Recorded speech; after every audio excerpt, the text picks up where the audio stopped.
మన్నే అనే కులం ఉన్నది, గద్దర్ కులం మన్నెపోళ్ళు అంటారు కదా, మన్నెపోళ్ళు అంటారు, మన్నె కులం. వాళ్ళు 29,650.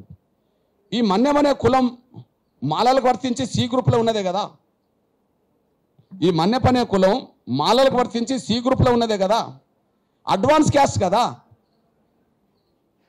బాగా అభివృద్ధి చెందిన 3వ లిస్టులో ఉండాల్సిన కులం కదా, మెరుగైన ప్రయోజనం పొందిన షెడ్యూల్ కులాల లిస్టులో ఉండాలి కదా.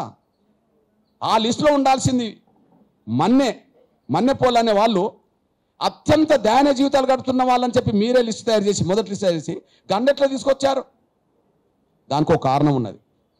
ఓకే, ఈ అత్యంత వెనుకబడ్డ ఆ దళిత లిస్టులోకి ఈ అడ్వాన్స్ అయిన ఒక కులాన్ని 2 కులాన్ని అందులో తీసుకొచ్చి పెడితే వీళ్ళే దోసుకోవచ్చు అని, ఇది విషయం. అరే మాదిగలే దోసుకోంగా మా బుడగ జంగాలయో మా డక్కలోలయో వీళ్ళే దోసుకోలేరా? అందులో నుంచి షిఫ్ట్ అయ్యింలోకి వచ్చేసారు. బాగా అడ్వాన్స్ అయిన కులస్తులు ఎక్కడికి వచ్చారు? బాగా వెనుకబడ్డ కులాల లిస్టులోకి వచ్చేసారు. అర్థం ఏంటిది అంటే వాళ్ళు మేము ఈ రూపంగా ఇండ్ల దోసుకుంటాము, ఆ రూపంగా మీరు అందులో దోసుకోండి అని చెప్పి వాళ్ళని ఇండ్లకు షిఫ్ట్ చేసిండు అనేసి కూడా మీ దృష్టి తీసుకొస్తున్నాను నేను. అత్యంత వెనుకబడ్డ కులాల లిస్టులోకి అత్యంత అడ్వాన్స్ అయిన కులాలు కూడా ఇందులోకి రావడం జరిగిందంటే ఇది కుట్రపూరితంగా జరిగింది అనే విషయం మీ దృష్టికి నేను తీసుకొస్తున్నాను నేను. లేకపోతే పంబాల ఎట్లా వస్తుంది? అడ్వాన్స్ క్యాస్ట్ కదా, గత ఏబిసిడి గ్రూప్లో ఈ సి గ్రూప్లో ఉన్నదే కదా, సి గ్రూప్ను అడ్వాన్స్ అయిన కులంగానే తీసుకొచ్చారు కదా, మీరే 3 లిస్టులు చేశారు కదా, అంతకుముందున్న సి గ్రూప్లో వీళ్ళు ఉన్నారు కదా, మరి ఎట్లా వచ్చారు ఇళ్ళకు? నంబర్ 1. రెండోది, ఇక్కడ మాదిగల ప్రాతినిధ్యం పెరగద్దు, మాలల ప్రాతినిధ్యం పెరగాలి, ఇది కుట్ర కూడా ఉన్నది. లాస్ట్కు వీళ్ళు ఈ కాంగ్రెస్ ప్రభుత్వం మొదటి నుంచి ఒక పని చేస్తున్నది. నేను తెలంగాణ ఉద్యమ కాలం నుంచి ఇప్పటి వరకు 2 చూస్తున్నా. తెలంగాణ ఉద్యమ కాలం నుంచి 2 చూస్తున్నా. తెలంగాణ రాష్ట్రం మనం అందరం కలిసి కోరుతుంటే తెలంగాణను అడ్డుకుంటామన్నది ఎవరు? సీమాంధ్ర, అంతేనా? సీమాంధ్ర భూస్వామ్య పెట్టుబడిదారు వర్గం అడ్డుకుంటాను. కానీ తెలంగాణ అడ్డుకోలేని పరిస్థితులు వాళ్ళకి నెట్టబడ్డారు. తెలంగాణ అడ్డుకుంటాం అన్న వాళ్ళు తెలంగాణను అడ్డుకోలేని పరిస్థితులు నెట్టబడ్డారు. నెట్టబడ్డప్పుడు చివరి నిమిషాలు ఏం చేశారు చెప్పండి? ఇక తెలంగాణ పోనీ కానీ ఆ పోలవరంకు కట్టుకోవడానికి మాకు 200 గ్రామాలు ఆదివాసీ గ్రామాలు ఆ భద్రాచలం కింద ఉండబడి 7 మండలాలను మాకు ఇవ్వండి అని అన్నారు. అంతకుముందు కేసీఆర్ ఒక మాట అనేవాడు, తెలంగాణ భౌగోళిక ప్రాంతం నుంచి 1 ఇంచు భూమి కూడా పోనీ అని అనేవాడు. అన్నాడా లేదా? చాలాసార్లు ఇంచు భూమి కూడా పోనీ అని అన్నాడు. కానీ తీరా తెలంగాణ ఇచ్చే సమయానికి వాళ్ళు పెట్టిన ఒత్తిడికి తలొగ్గి 7 మండలాలు 200 గ్రామ పంచాయతీలు అటు వెళ్ళిపోయినాయి. అంటే తెలంగాణ ఇచ్చినట్టే ఇచ్చి మళ్ళీ అడ్డుకునే వాళ్ళ అనుగుణంగా కూడా నిర్ణయం తీసుకున్న విషయం కూడా మీ దృష్టి తీసుకొస్తున్నాను నేను. ఏది తెలంగాణకు సంబంధించిన విషయంలో అప్పుడు జరిగిందా లేదా? నేను కేసీఆర్ లాగా మౌనంగా ఉండగదా?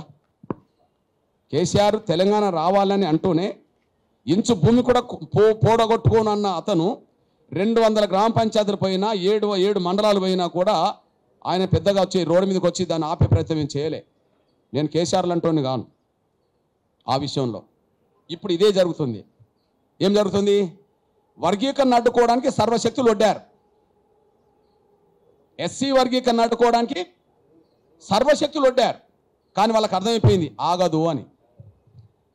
తెలంగాణ అయితే ఎట్లయితే ఆగదన్న అనుకున్న తర్వాత లాస్ట్ పాయింట్గా వాళ్ళు అది కోరుకుంటే అది జరిగిపోయిందో, ఇప్పుడు వర్గీకరణ అడ్డుకోలేమనే విషయం అర్థమైన తర్వాత సరే వర్గీకరణ జరిగినా కూడా కొద్దిగా మాదిగల ప్రాతినిధ్యం కొద్దిగా తగ్గించి కొద్దిగా మాలల ప్రాతినిధ్యం కొద్దిగా పెరిగేటట్టు చూడండి అని చెప్పి ఆ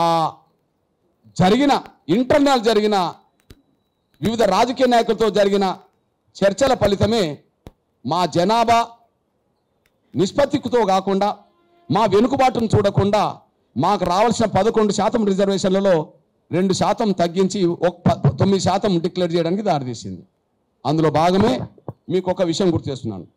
ఎగ్జాంపుల్ చెప్తున్నాను నేను మాదిగల్లో ఉండబడి ఏ ఉపకులానికైనా న్యాయం జరుగుతుందంటే నేను స్వాగతిస్తా.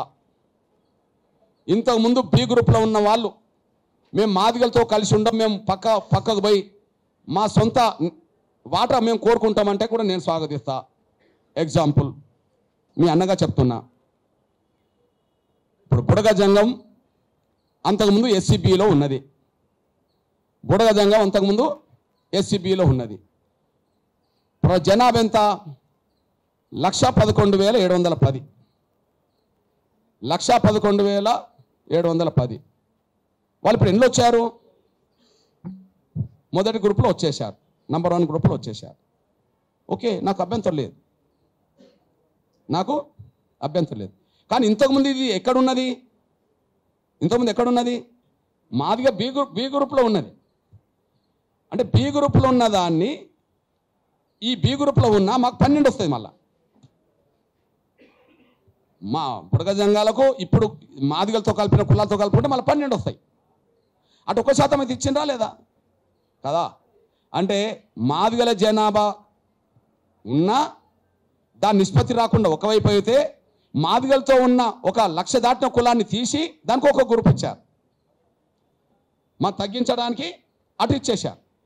నేను వాళ్ళకు పోవడాన్ని నేను స్వాగతిస్తా.